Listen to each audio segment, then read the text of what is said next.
Ukraine's President Volodymyr Zelenskyy has thanked Poland for its support in the war with Russia. The Ukrainian president has received an official welcome from the Polish President Andrzej Duda on a visit to Warsaw. Poland has been a close and vocal ally of Ukraine. Warsaw has provided extensive military support, and President Duda has just announced that his country is to supply Ukraine with 14 MiG fighter jets. President Zelenskyy is going on to meet some of the 1.6 million Ukrainians who sought refuge in Poland since the invasion. Well, our correspondent Christine Mundwa is there. A little earlier, she told us about the message that Mr. Zelenskyy is to deliver to the Polish people. Well, we know that he's come to personally deliver a thank you to the Polish people for the solidarity that they have shown with Ukraine. It's believed that there are still about 1 million Ukrainian refugees that are in Poland, and this is really just testament to the hospitality they've been given here. Of course, millions pass through this country, but many more prefer to stay here as they have been welcomed. Polish people open their doors, and there's no indication that that has changed. A lot of Ukrainian refugees have basically settled here. So we know that President Zelenskyy will be personally delivering a thank you to the Polish people for that continued solidarity that they've shown with Ukraine. Christine Mundwa. Well, military analysts are expecting Ukraine to launch a spring counteroffensive in the war against Russian occupation forces. Newly delivered tanks and longer-range rockets supplied by Western allies may provide an edge. The government in Kyiv says it appreciates that assistance and stresses that its goal is to retain control of all of its territory. The front line near Bakhmut. Ukrainian soldiers are dug in. It's still unclear who's in control of the city. The US and other backers have advised Ukraine to pull out, saying the cost is too high. Both Ukraine and Russia have lost huge numbers of soldiers in the battle. But Ukraine insists on defending the area as it prepares for a major spring counteroffensive. It will happen. We are waiting. We do not know when it will happen. That's a good question, but we will be a part of it.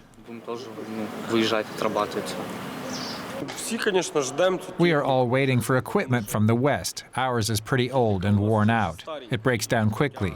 So we're waiting for some new equipment from our partners abroad. That equipment is arriving, slowly but surely. Western tanks, including British Challengers and German-made Leopards, have arrived in the country. There are also rumors that US and Swedish-built GLSDB guided bombs are already in use. These munitions, fired from the back of a HIMARS truck, have a range of 150 kilometers, nearly double the range of the HIMARS rockets Ukraine now uses. That would put many more Russian targets, including ammunition depots, in Ukrainian sights. Ukraine's foreign minister says foreign weaponry is critical. Seriously, a lot is on the plate, as usually. We very much appreciate everything that the United States have done, specifically in the last months, to help our army prepare itself for the counteroffensive.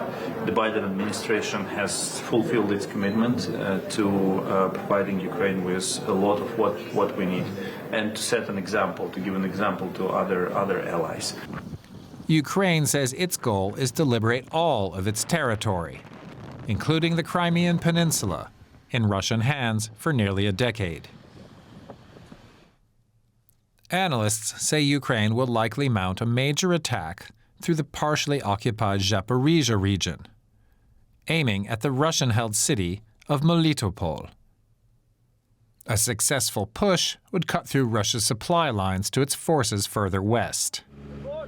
Whatever form the counteroffensive ends up taking, much is at stake for Ukraine.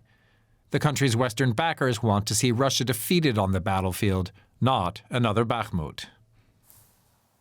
Let's go through this with Ben Hodges, who's a former commanding general of US forces in Europe. Welcome to DW, General. As the world waits for this expected Ukrainian counteroffensive, perhaps you could talk us through what military planners need to consider to make such a counteroffensive successful. Well, thank you. My sense is that the Ukrainian General Staff has done a terrific job protecting information and conserving the forces that they're going to need when they do inevitably launch this counteroffensive. I think the fighting around Bakhmut was very costly, but it also was necessary. The General Staff could see that they were able to stop Russian forces there in Bakhmut and to bleed them out and to cause them to use a lot of resources without Ukraine having to push its own armored forces into Bakhmut. That's what they're going to need when they do launch their own counteroffensive, which I would anticipate would be on a very narrow front to achieve a decisive effect, much like your previous journalist just reported, to break the land bridge between Crimea and the rest of Russia. Crimea is the decisive terrain. You could kill every Russian soldier within 200 kilometers of Bakhmut, and that would not change the strategic setting. But if you liberate Crimea, that changes everything. So the counteroffensive will be aimed towards the liberation of Crimea, and then the rest of the Donbass, I think that comes later. And so what will Ukraine need to be wary of when this counteroffensive happens? Well, of course, I've been impressed with their discipline, their understanding of what's required to conduct an operation of this scale. So they'll have been working hard to prepare the logistics, to get the forces ready. So there's a lot of training that's been going on in Ukraine as well as back in Germany and in Poland and other places. They're practicing to do this, what we call combined arms, tanks, artillery, mechanized infantry, engineers, and I would anticipate close air support as well. Now, the Russians are not stupid. They know that this is coming somewhere, so they will attempt to preempt it somehow. They obviously have been putting a lot of effort into their own trenches and obstacles and that sort of thing. But I think the Ukrainians will pick the right time and place when the weather, the trafficability of the road, all the conditions are set so that they can bring up more long-range precision weapons that will enable them to make the Crimean Peninsula untenable, going after headquarters, going after ammunition storage sites. This is how you defeat mass, is with precision against those specific targets. That's how you neutralize the advantage, the only advantage that the Russians have. And so what then is the price of failure? How important is it that Ukraine launches this counteroffensive successfully? That is an excellent question. I think there is a lot of speculation, perhaps, that the West is getting weary or getting tired. I'm not so sure of that. I think most nations, including the United States and Germany and UK and France, recognize how important this is. And we want to see Ukraine be successful. We want Ukraine to win. So I would not say this is all or nothing.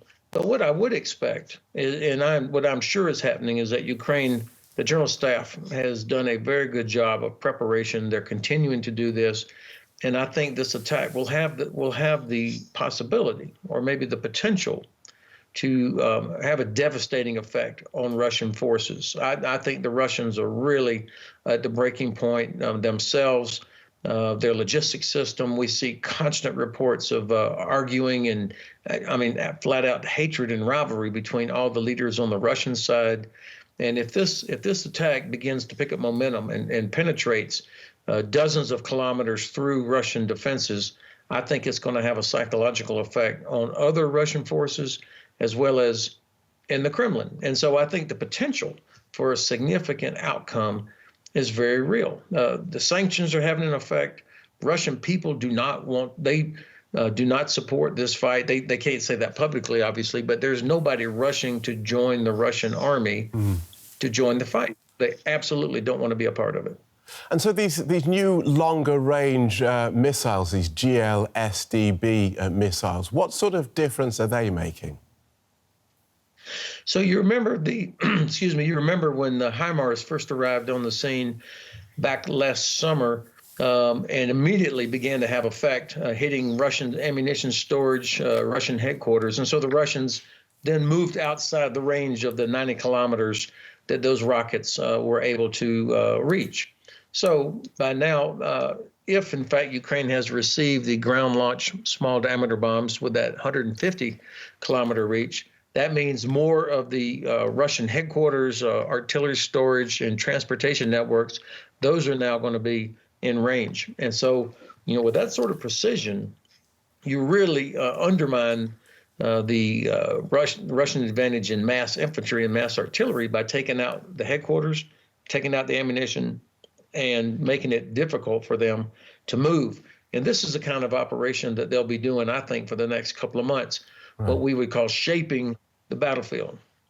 That's very clear. Thank you so much for sparing us the time. Retired General Ben Hodges, former commander of US forces in Europe. Thank you. Thank you. Meanwhile, NATO Secretary General Jens Stoltenberg has reiterated the alliance's long-term support for Ukraine. He said the alliance would be developing a program to bring Ukraine's military up to NATO standards. There's growing concern within NATO that Beijing may be considering supplying Russia with arms. If President Putin wins in Ukraine, it will send a dangerous message to authoritarian leaders around the world that they can achieve their goals through brute force. So our support to Ukraine remains critical, and it is in our shared security interest. Let's go to correspondent Terry Schultz, who's at NATO headquarters, where US Secretary of State Antony Blinken is giving a press conference. So welcome, Terry. What's Secretary Blinken been saying? Secretary Blinken has been asked about U.S. support for Ukraine, about the trust that NATO allies have, that the U.S. is here for the long haul. And of course, one of the reasons that question is coming up is because there is also this additional concern about China and about China's intentions toward Taiwan in particular. The U.S. does not want to see any altercation break out between China and Taiwan, because it also has, of course, a very strong military interest in the Indo-Pacific. So this is something that has been on the agenda of the NATO foreign ministers today. Right. And Jens Stoltenberg has also insisted that Ukraine's future is in the Euro-Atlantic family, but without a clear timeline. Is there any real progress there? That's something that Secretary Blinken was just asked about as well, because NATO has promised Ukraine, has pledged to Ukraine that it will eventually become a member of the alliance. So Ukraine is asking, well, when? You know, the Ukrainians say that there's no better way to help them win the war than to add the support of the NATO allies behind it. But that's something that's certainly not on the agenda in the near term. Most NATO allies would not be willing to accept a new member with a live war on its territory. So that's they're telling Ukraine we will do everything we can to help you win the war. But yeah, that's not going to include membership at this point. There was a warning as well, NATO describing any help to Russia from China as a mistake. What do we think that means? That's because it's been on the radar now for several months that China may be considering, is the word, supplying Russia with lethal aid, with weapons to help in its war against Ukraine. Now, the United States and the other allies have been warning Beijing that this would be what they call a serious mistake, and implying very strongly that there would be very serious consequences for Beijing should it make that change. And we've also heard, including today, that this has not yet happened. So at the moment, this is just a warning, but something that allies are certainly underscoring to the strongest possible degree. Now, defence has been a big issue. Are there any signs that NATO members are increasing their defence spending? Yes, all of these things that we're talking about, increasing defense along NATO's eastern flank, continuing to supply Ukraine, all of these things are very expensive. And at the moment, NATO's target of allies spending 2% of their GDP on their own militaries, that's not even being met by the majority of allies. And yet at the same time, NATO is having to talk about what more countries should spend on their militaries to help keep up this level of defense and deterrence, primarily against Russia. So at the next next summit in Vilnius this July, they are expected to come up with a new financial pledge, whereas the old one was we should aim to move towards spending 2% of our GDP on defense. Secretary General Stoltenberg said today there needs to be much stronger language to compel allies to do more. So that's what they're going to be working on between now and July. How can you basically convince allies that they need to invest more heavily in their own militaries for their own defense and also to help Ukraine win this war against Russia? Okay, thank you so much for that. Terry Schultz at NATO headquarters.